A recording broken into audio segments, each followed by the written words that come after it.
Hello everybody, hope you're doing well. It's been a while. I've been a bit distracted with bark tanning and reenactments and stuff like that. Bark tanning mostly has been taking a great deal of my attention. So today we're going to spend 30 minutes and see if we can't make a flake point or something just to get back into the groove of things. I've got a few demonstrations coming up and it wouldn't be very good if the demonstrator was having a hard time. So that is what we're going to do. And I'm not quite sure what I want to work. I've got a blister healing here, so I got to be a little bit careful because that skin is thin and cracky, and so we want to try not to cause any more damage if possible. I got my blister doing some rope climbing, just playing around, getting ready for the hunting season, which isn't for a while. I just wanted to climb, so I did. So let's see here. Gotta get back to organized here. So I have been utilizing copper a bit more on the pressure flaking side. It's been really kind to my hands, and I like it. So I'm still gonna use hammerstones and antler for percussion because that's my preference. But when it comes to pressure flaking and notching, you may start to see more and more copper use. So I apologize. I should have had all this stuff ready, but it's been a day. I'm a little behind because I was out dealing with the barktan stuff. So excuse me. Okay, so we need to find a flake of something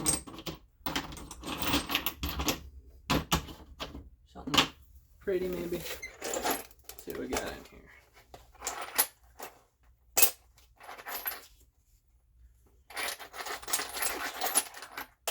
Looking for something real simple, just like something that'll make a nice flake point. Something we can trim up real quick.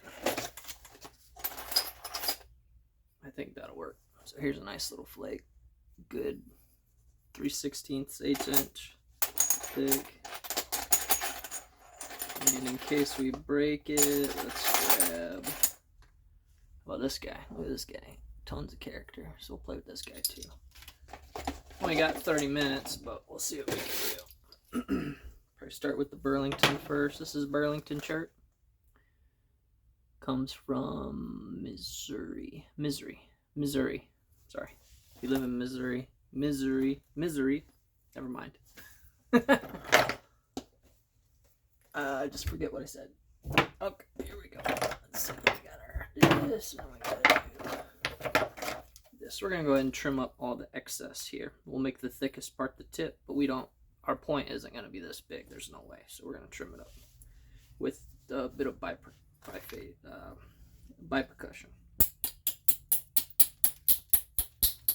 We're gonna do what we can not to split it.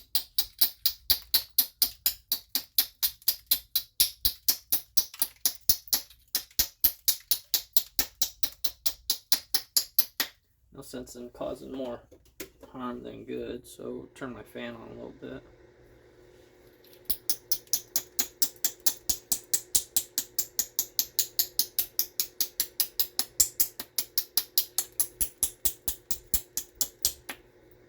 So we're just getting it closer to the triangular shape.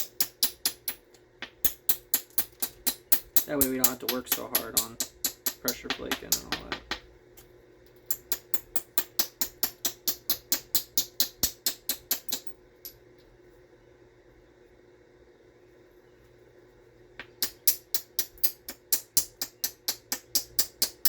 But not so much that we run out of space to work it. So I think that's good enough. So now we'll go ahead and put the pressure flaker and see what we can do. We'll use copper. We'll use copper today just because we're getting back into the groove. It's been a couple weeks. I had May 3rd, 4th, and 5th, I had a reenactment where I was doing demonstrations. So I got my fill of flint knapping. So it was nice to let the body heal a little bit. And also being distracted with the bark tanning. I've got a couple of hides going right now. I've got one sheep hide, it's in the lime. And I got a deer hide in white oak bark. Once I get my camera work figured out, I can show you guys some of that stuff in the future, hopefully. Which some of you may find interesting, some of you may not.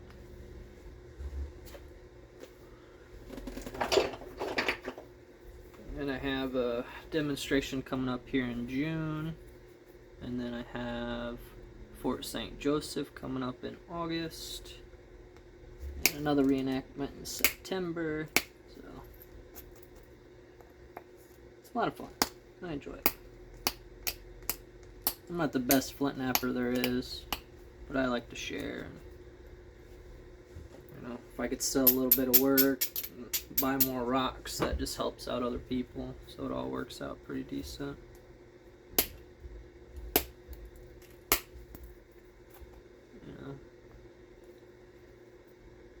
So we're just gonna try to get this thing pretty.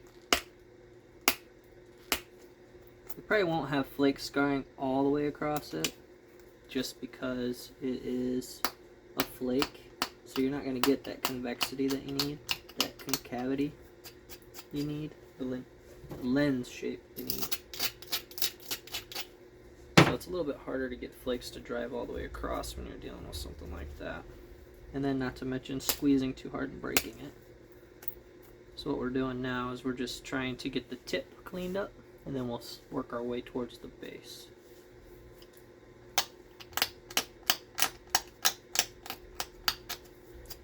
We're gonna try to do some like maybe a corner notch, triangular point, something sharp and sleek that would go on an arrow. I hinged that one.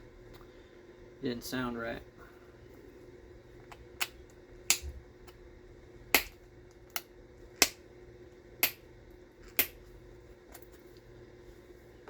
Okay, so now we're gonna go ahead and trim a little bit more. I think we could pull these sides down a bit. We're just gonna do short little flakes.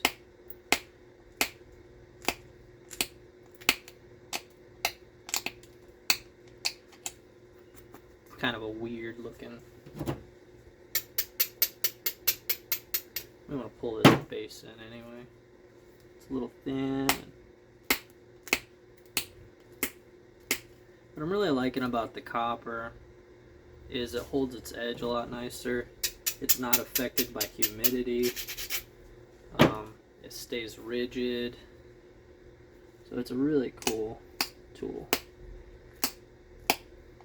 And it doesn't necessarily mean it's not a traditional way of doing things. There's some that will argue that copper was used in history, which, yeah, that makes sense, especially when you look at what's going on in Michigan with the copper artifacts and all that jazz. Which I gotta brush up on that history a little bit, because a lot of people ask if copper was used. I gotta find some more documentation to back that up for educational purposes. Were copper boppers used? Maybe copper nuggets were. Were copper pressure flakers used? Probably. There's some stuff in the, I believe it was the New York Museum, that they had labeled as awls, like for leatherworking. But those could have easily been put in a stick and used as a pressure flaker, and no one would have known the difference. So, but I don't know. I gotta do some more research, get some more information.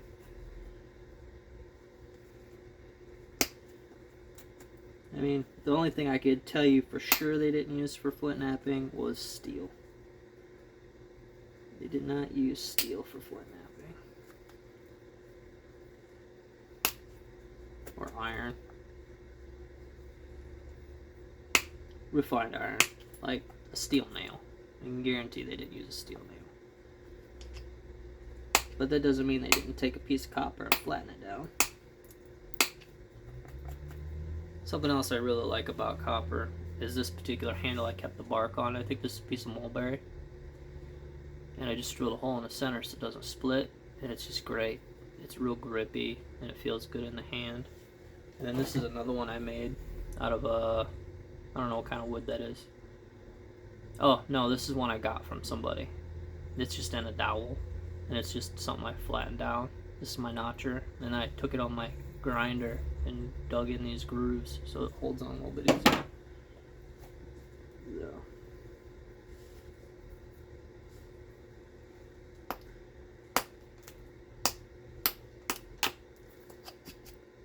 Let's see here.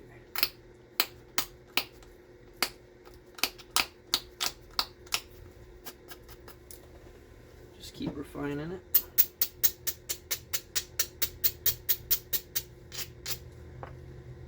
Hopefully we don't break it. It's not a bad looking piece of rock.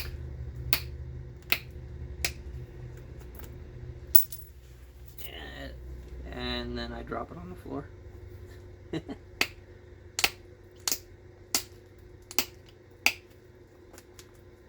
I like flake points. They work. They're nice.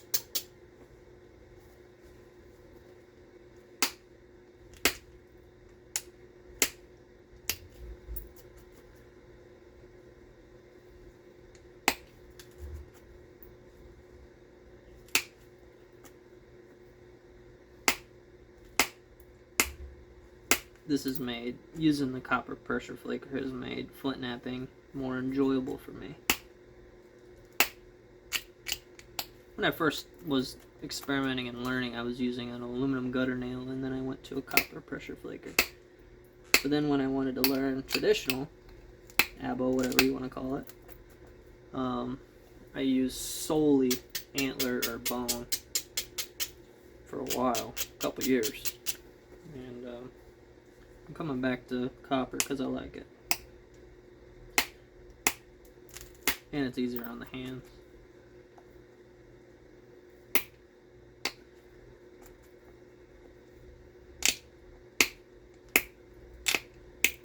And I get tired of resharpening my tools all the dang time. It's annoying.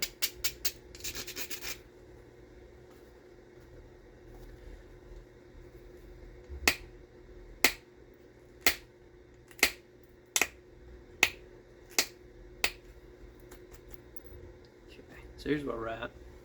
We're getting it dug in. It's definitely got some wonkiness, but we're getting there. Just keep working at it.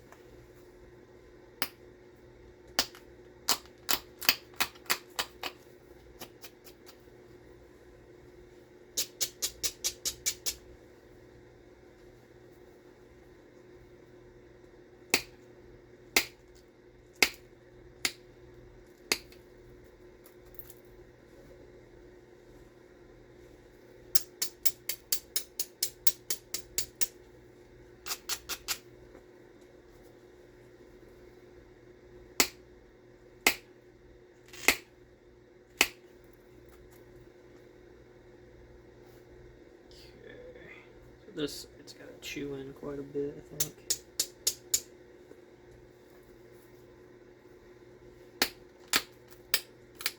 I'm really thin on this side here, so I gotta...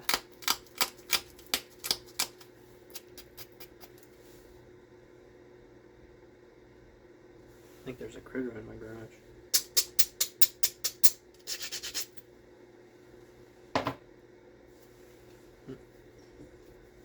Oh. Yeah.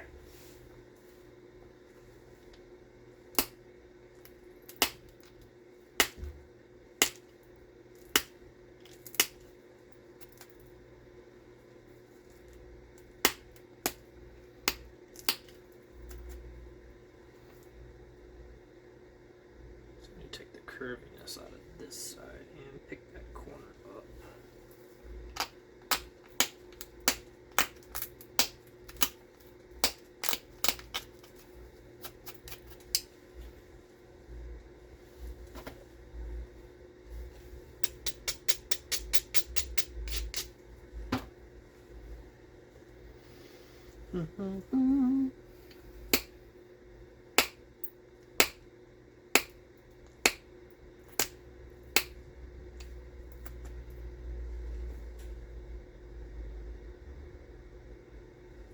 So now I think we want to go this way.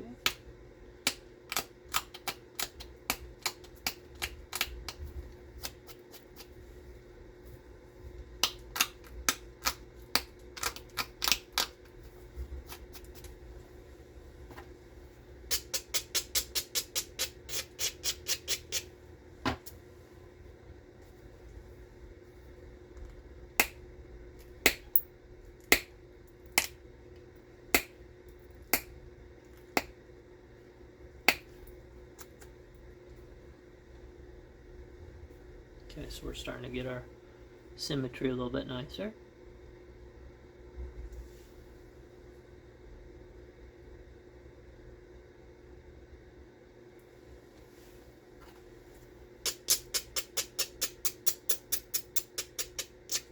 So at this stage we'll do less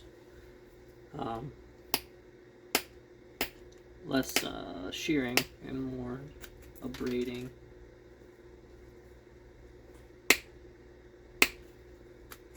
Abrading and then flaking.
Oh, something hitting the light. That's what it is.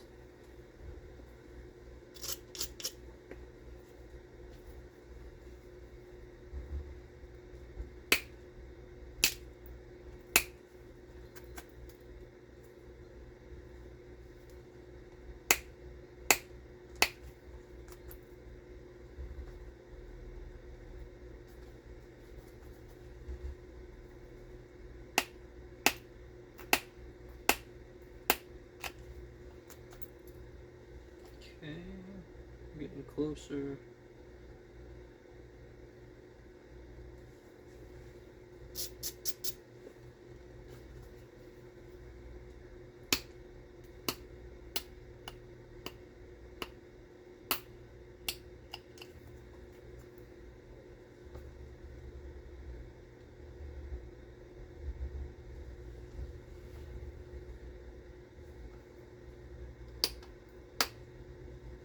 Hope I'm still in frame for you guys.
So here's where we're at.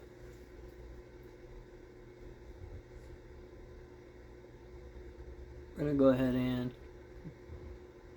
try to corner notch it real quick.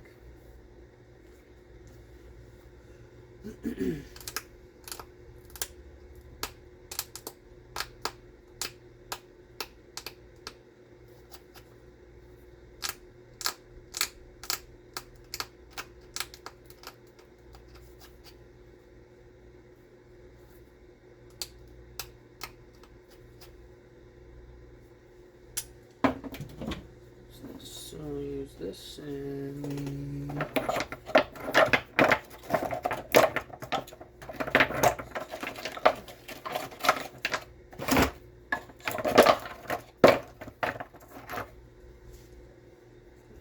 rock. Put this right here.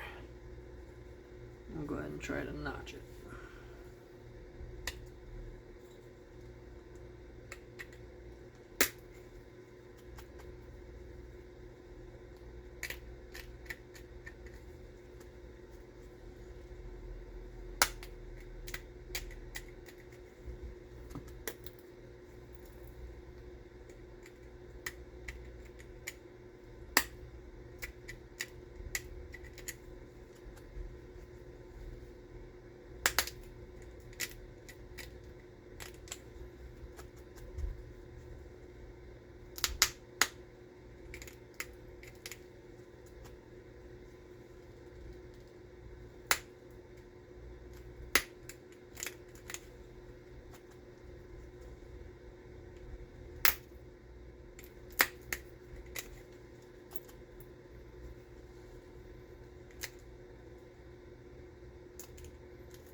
Notch.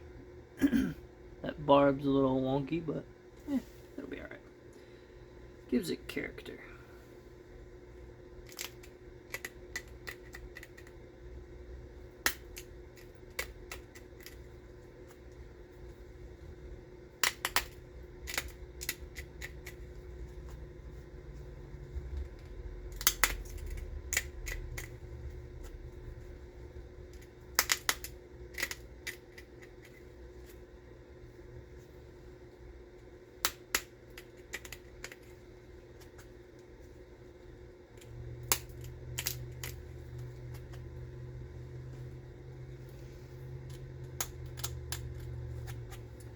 Barb number 2.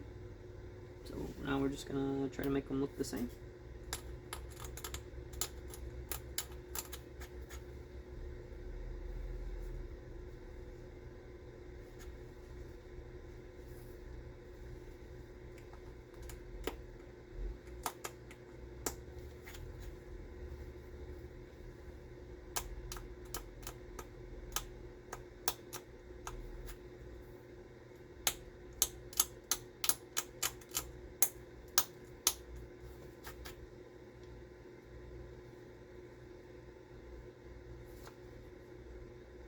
That don't look too bad. I'm gonna go ahead and just, here's this. That didn't look too bad, not bad for an eyeball. This barb's a little bit longer than this one, but meh, I think it'll pass. We'll go ahead and clean up the symmetry and edges a little bit here.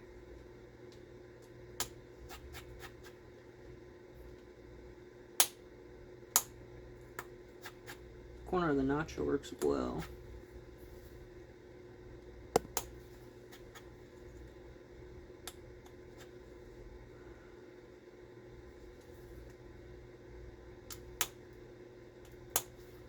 Of course, this one's getting a bit round.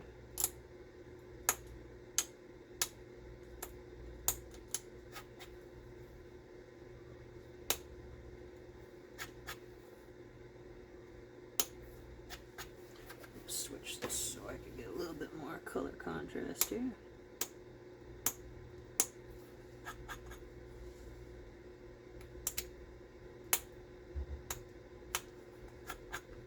This makes it a little easier to see.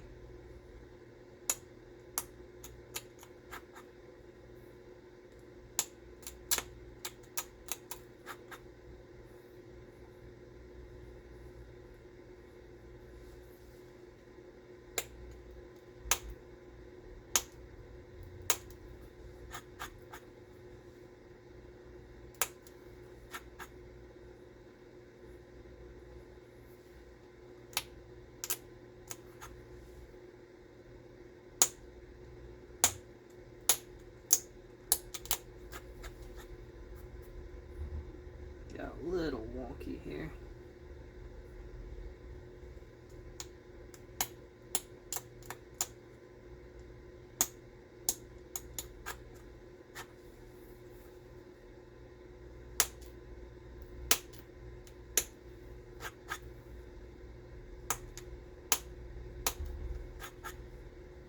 Dang it.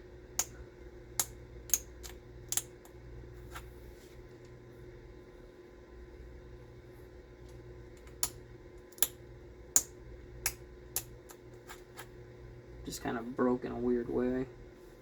So now I'm trying to fix it.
It's a bit tipped.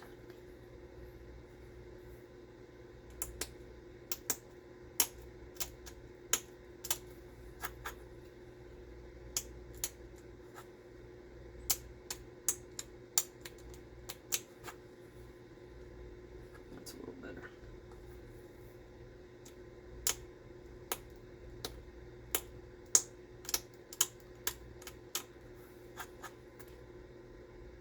There we go. That's looking a little better now.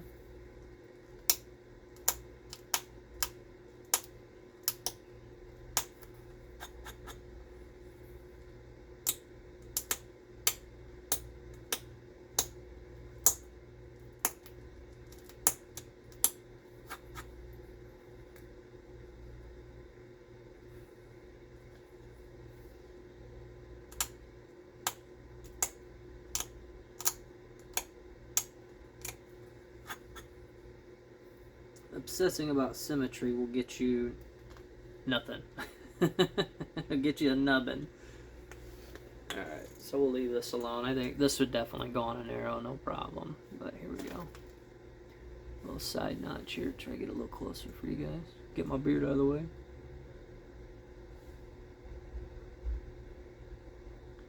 A little big corner notch.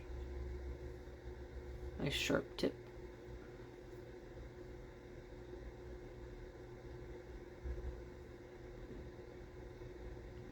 Pretty decent. Edge isn't too bad. It's got a bit of a bevel, but not too bad. Sharp edge. So overall, I'd say not too shabby. Appreciate you guys watching. Thanks. Bye.